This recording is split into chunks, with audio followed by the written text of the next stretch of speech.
Hello everybody, it's Kara from Wild Book Garden, and today I'm here with part 1 of my December wrap-up. So first I'm going to mention the books that I will not be reviewing because they are HarperCollins titles, and they still, HarperCollins still has not responded to the union, who is currently on strike. So I will be holding these reviews until after they get the very small amount that they are asking for. It's really ridiculous that they haven't even heard back from the company yet. Information about that will also be in the description. So I will not be reviewing Letters from Father Christmas by J.R.R. Tolkien, edited by Bailey Tolkien. So This is Christmas by Jenny Holiday. Carney's House Party by Maud Hart Lovelace. Healer of the Water Monster by Brian Young. And Gilded Ashes by Rosamund Hodge. There are also a few other books that are for secret TBR projects that I won't be mentioning here. So I read a lot of books in December, but I actually can't tell you about quite a few of them. So I'm only going to be doing 2 parts for this wrap-up. How nice for us. As always, content warnings and links to everybody I mention will be in the description box, and let's just get into it.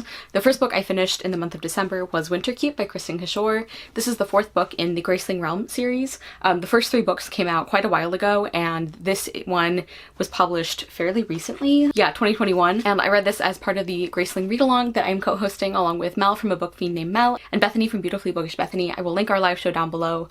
And I think a lot of people were kind of nervous about this series being continued so long after, but I personally feel like it really lived up to the first 3 books. I really enjoyed this. This, unlike the other 3 books, this is more of a direct sequel. We are following several different main characters, but this does follow on from the events of Bitter Blue, so you definitely need to read that one before reading this. You probably should read at least Graceling and Bitter Blue before reading this one. But we are following Bitter Blue, and we're following a main character named Lovisa, who is part of another kingdom or another realm. There is a new land that the Graceling realm inhabitants kind of find out about, and there starts being political and trade overtures, and it seems like this kind of utopia. The political situation seems a lot more stable and healthy than the Graceling realms, but then something happens where 2 of the kind of emissaries from Bitter Blue's kingdom go missing.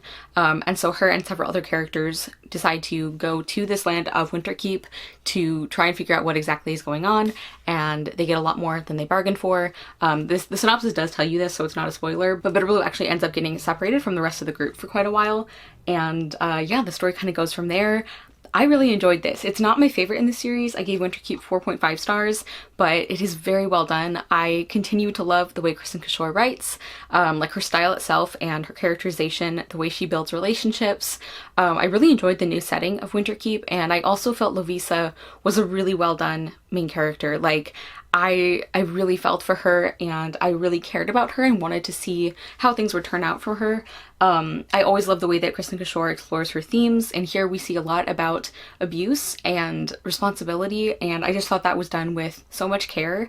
Also, there is a romance subplot in this book that I really loved, and I'm laughing because this is it's really funny considering my reread of Bitter Blue, but I really enjoyed that. The things that kept this one from being completely a hit for me is, even though I really loved Lovisa and I really cared about her, I didn't care about any of the plot stuff going on at her school. That, I don't know, I just didn't feel like that was nearly as engaging as the rest of the book. And I'm just a very hard sell on books where the main characters get split up for a really long time, so that was very frustrating, just waiting for Bitter Blue to get back in the group with everybody else. But I did still really enjoy this. I also really liked the kind of mystery element and where that went. I love the way that this book subverts your expectations in some ways, but still everything that happens feels very earned. So I really enjoyed this. There's also there's these magical foxes and everything. There's some new magical elements we learn about in this land of Winterkeep, and I loved those foxes. There's one in particular who I just really, really enjoyed. And I also really loved the side characters. Hava Gideon has such a good character arc over the last several books. Yeah, I just really enjoyed this, and I gave Winterkeep 4.5 stars, like I said.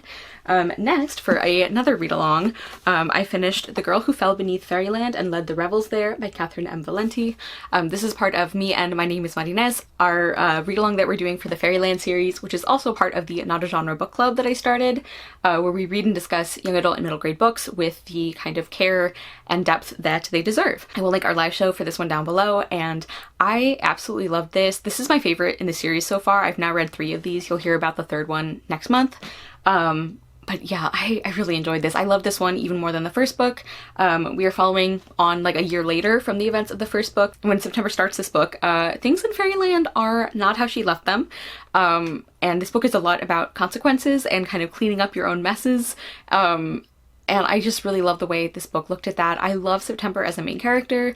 I really like the way the antagonist was done in this book. Catherine Valenti is an author, I'm realizing, who, like Sylvia Renner Garcia, she can write these antagonists and these characters who, even though like you don't agree with what they do, you understand them and you don't hate like following them or seeing them in the book, you know? It's like we're not meant to be okay with everything that the antagonist of this book does, but I think the way they're written is so compassionate and so complex, and you can kind of see why they're doing what they're doing, even though you're wanting September to win. It's really well done. I really loved the world building. I loved the fairy elements in this book. I continue to love A through L and Saturday and like the relationship that these three have together. It's just really beautiful. Also, Aubergine the Night Dodo has my whole heart. What a good girl. I love her. I wanted her to be in the book more, but yeah, I really enjoyed this. I also think that the writing for me worked even better in this book. I mentioned in the first one how even though there were a lot of lines and moments that I thought were really beautiful, it sometimes felt kind of overwrought or like trying too hard, and I think this book hit the perfect balance. I really loved the writing here. I love the themes that Valenti is tackling with growing up and, again, consequences and consent here as well. Like, yeah, I really love this book. I gave it 4.5 stars at the time, but I don't know, the longer I'm away from it, the more I'm like, maybe this is 5 stars. Like, this was really good, and I am really loving the series. Next, I finished How to Be Ace, a memoir of growing up asexual by Rebecca Burgess. And this is a graphic novel memoir about what it says, about growing up asexual and the author slash main character, like, realizing that she is and kind of understanding that. I loved the way this book looked at, like, friendships and community and obviously, like, being true to yourself and finding people who accept that about you. This book also, like, the author does also have OCD and anxiety, and at least from my perspective personally, as somebody who has both of those things, I think that it was done very well here. Like, it wasn't triggering, but it still felt real. And yeah, I really thought this was fantastic. I'll show you a little bit of the art style. It's very, like, friendly. Is that weird to describe an art style? I don't know.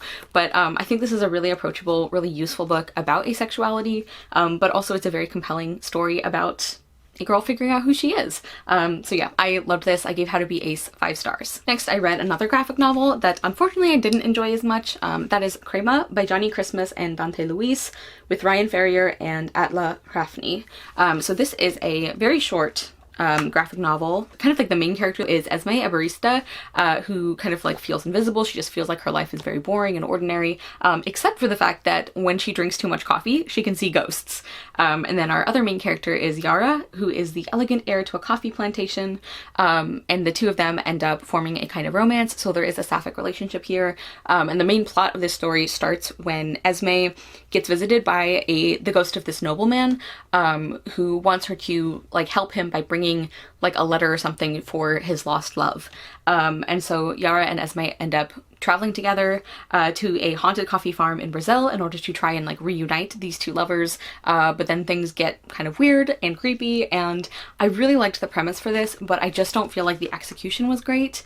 For one thing, I, once again, like, this happens sometimes with graphic novels for me, I'm trying to be a little better about like actually sampling the art inside rather than just going off the cover, but I liked the cover art a lot better than the style inside the graphic novel. I also feel like the characterization felt really flat. The relationships I didn't think were super well developed. And I understand it's a very short graphic novel, but I still feel like the main romance could have been more compelling. And I also think some of the plotting was just very like messy, so I unfortunately didn't love this. I do think the concept is cool, and I gave Crema 3 stars. Next, I finished My New Crush Gave to Me by Shani Petrov. I've mentioned before that I'm not a big like Christmas book kind of person, so this year's unusual in that I read several and I actually really enjoyed, I think, all of them, which is very exciting for me. And I first heard about this one from my friend Kelly at Cozy Reader Kelly. She first read it a few years ago and really loved it. I think when she reread it, she didn't like it quite as much, but I know that she overall enjoyed it, and that's what kind of put this book on my radar.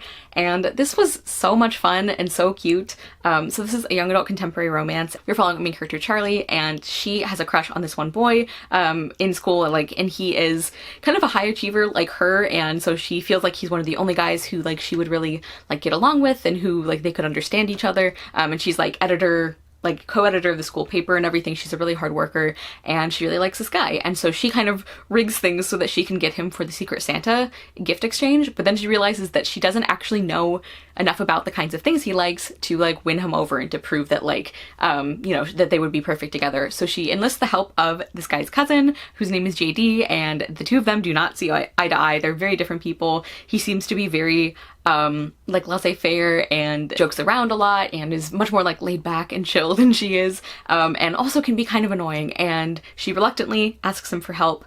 And so he is kind of like helping her like win over his cousin by like giving the perfect gifts and everything.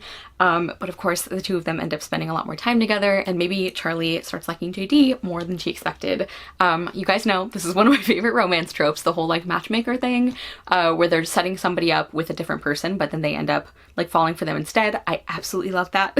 And I think this was a really fun and cute like example of that.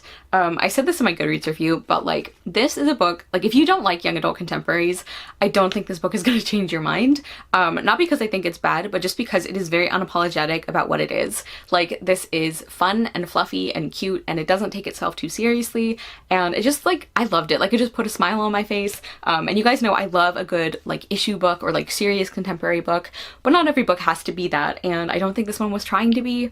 I just really enjoyed it. I loved the romance. I liked the characterization. I really loved the friendship between our main character Charlie and her best friend. I really enjoyed the like Christmas elements, and like I just had a ton of fun with this. Again, it just made me really happy, put a smile on my face, and I gave my new crush gave to me 4 stars. It's not one that I would like recommend to everybody necessarily, because again, it's not one of those like very serious young adult contemporaries that I think they tend to be the ones that get more attention, which I definitely understand why. This book is not that. So I don't know, I had a great time with it, but I feel like a lot of other people probably wouldn't. But it is exciting that I finally liked a book that is put out by Swoon Reads, because like I feel like all the ones I've read from them before have not gone so well. So that was exciting as well. The next book I finished was The Sorcerer and the Princess by Lucy Tempest. This is a novella in the A Villains Ever After series, which I've talked about many times at this point. It's a bunch of different novellas that are all by different authors, and they're not connected at all. You can read them in any order. And the premise for this series is that they take like fairy tales, and the villain is the main character and like the love interest, and they get a happy ending instead. And the books kind of do this in different ways, and this one is a retelling of the Swan Lake story. Our main character is Ava, the Crown Princess, and the love interest is the infamous sorcerer, who is Von Rothbart. So I was like really interested in and excited about the premise. I love Swan Lake. I love ballet in general, and I really wish that we got more retellings of ballets, and specifically the premise of this one, I thought there was so much potential here. I feel like a long time ago I saw some kind of reference to a story that sort of did this, where it was like the Swan Lake story, but like the sorcerer was like the love interest and everything, and that just caught my imagination. I thought that was prime for some great like character development and like a really interesting enemies to lovers arc. I just was all about this premise, and unfortunately I don't think this book delivered at all. I am really sad about it. I don't really know even how to summarize the plot of this one. So like Ava of course gets turned into a swan. We do learn that there are other reasons why Rothbart went along with it, so I don't think it didn't feel like a toxic romance by any means. And then she does end up staying with him and kind of learning more about the truth of him and like her kingdom and everything, like learning more about like the motivations of everybody. And yeah, I was so disappointed in this, and I'm extra disappointed because this book had the audacity to quote one of the most beautiful romantic lines in all of literature ever, and then serve me this plate of saltine crackers. I'm upset. I mean, I guess one of the positives is that this did remind me of one of those beautiful lines, which is from A Tale of Two Cities by Charles Dickens. Are you guys ready for this? And yet I have had the weakness, and have still the weakness, to wish you to know with what a sudden mastery you kindled me, heap of ashes that I am, into fire. I can't. I love that. This book did not deliver that, and I am really sad. Pretty much the only things I enjoyed about this were like the possibilities of the premise and some of the ballet elements themselves, but everything else I just felt was really flat and really poorly developed. I don't think the characters were very well written. I thought the romance was very like cheesy and just not my thing. The plot was like kind of ridiculous. Like just the way that some of the story unfolded I thought was just kind of silly in some ways. Again, I thought the romance was really bland, and the love interest too. Honestly, both the main characters were very bland when Ava wasn't just being annoying. Like, there was like this big chunk at the beginning of the book where literally all she was doing was like crying and running away and like getting injured and like passing out, which, like, no judgment on her for crying. She's going through some very stressful things, but like it was just like she just was not a very active character for like a big chunk of this book, at least at the beginning. Like, it's a pretty short novella, and so for her to spend so much of it like wounded or unconscious was, I think, a weird choice. And then Von Rothbart, like, he was just fine. Like, obviously I am glad that like he wasn't like, I'm not into like bully romances or toxic romances or anything, so I'm glad that this book didn't do that. But I think that there are still ways that you can like make an interesting character arc. Like, I would have been okay with either doing what this book I think was trying to do, which is like give other reasons he's really just misunderstood, or have a character who maybe has done some bad things but like showing why and then showing them develop. And I don't feel like this book really succeeded at like making him an interesting character at all. I was not invested in the relationship. Yeah, the writing was very clunky. I didn't have a good time at all, and I gave The Sorcerer and the Princess 2 stars. I just feel very personally let down by this book. Like, I think part of it is, again, that like the premise was so very much for me that maybe my expectations were a little high, but even setting that aside, I do think this book was just very poorly developed in my opinion, although there are people who have really enjoyed it. Like, this has very good reviews, so I don't know, you might like it when I didn't. Next, I finished A World Full of Nature Stories, 50 Folktales and Legends by Angela McAllister, illustrated by Hannah Bess Ross, and this was a Christmas present from my lovely friend Katie at A Sea of Tomes, and this was absolutely gorgeous. Let me like show some of the illustrations here. Yeah, just really beautiful. So this book is divided up into different sections, and they're all like folktales and legends that are centered on nature in some way. So there are stories about mountains, about lakes or rivers, about animals, and I really loved this. I loved the variety of stories. Some of the stories are really short, they're just like a page, and then a few of them are longer. They're like, you know, 2 or 3 of these pages. I loved the art and the layout, and just, I really enjoyed this. I enjoyed seeing how many of these stories I had never heard of before. Yeah, I thought this was fantastic. I love books like this, and I think this is a great example of one. And I gave A World Full of Nature Stories 5 stars. And then finally, the last book I'm going to talk about today is A Christmas Carol by Charles Dickens. This was a reread for me. I read it for the first time last year and completely fell in love with it. Like, I was actually really surprised at how deeply I loved and connected to that book, just because it had never been a story I had especially strong feelings about. Like, I had seen adaptations that I enjoyed, but again, it wasn't a story I felt super strongly about.